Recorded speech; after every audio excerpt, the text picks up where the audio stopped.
Happy new year நண்பர்களே! Year வந்து எப்பயும் போல சர்ச்சில தான் ஸ்டார்ட் ஆச்சு. சர்ச் முடிச்சுட்டு வெளிய வர சரியான மழை.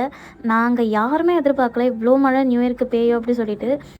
வீட்டுக்கு வரவே 4:30 கிட்ட ஆயிருச்சு. அதுக்கப்புறமா தூங்கி காலையில ரொம்ப லேட்டா தான் எழுந்தேன்.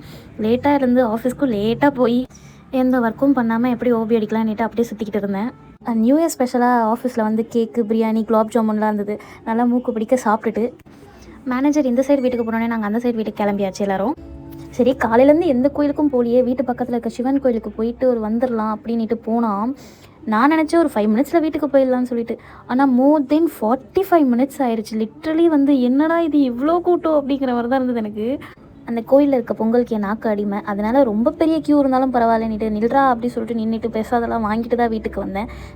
வீட்டுக்கு வந்து பிரசாதம், சக்கரை பொங்கல், வெள்ளை பொங்கல் எல்லாத்தையும் சாப்பிட்டுட்டு அப்படியே வந்து படுத்தாச்சு. ரொம்ப லேசியாக போச்சு இன்றைக்கி டே. அண்டு நான் எக்ஸ்பெக்ட் பண்ணதெல்லாம் நடக்கலை. அதனால் எனக்கு ரொம்ப கொஞ்சம் வருத்தமாக தான் இருந்தது. பட் ஸ்டில் ஓகே, இன்றைக்கி நடக்கலைன்னா என்ன, நாளைக்கு நடந்துக்கும் அப்படின்னு சொல்லிட்டு எனக்கு நானே ஆறுதல் சொல்லிக்கிட்டேன்.